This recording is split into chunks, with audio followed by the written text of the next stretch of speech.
Tribunal aplika medida koasaun tolo ba sidadaun estranjeiru ida nebe usa kilat treinu tiru e Munisipiu Likisa.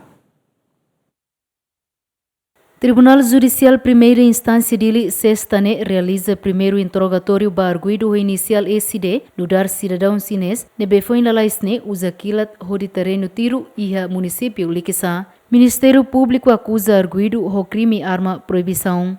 No primeiro interrogatório, Tribunal aplica medida koasaun tolo hanesan, termo identidade residência, apresentação periódica, no proibição ausência.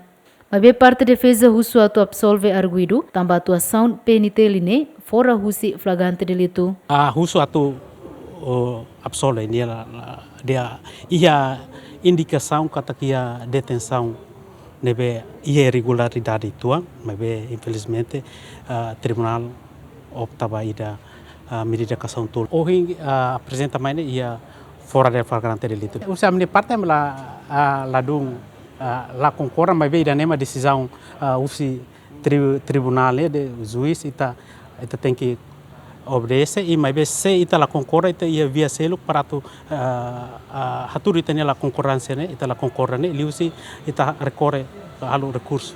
Primeiro interrogatório preside Russi juiz José Gonçalves. Ministério Público representa Russi procurador João Marques, no arguido reta na assistência legal Russi advogado privado.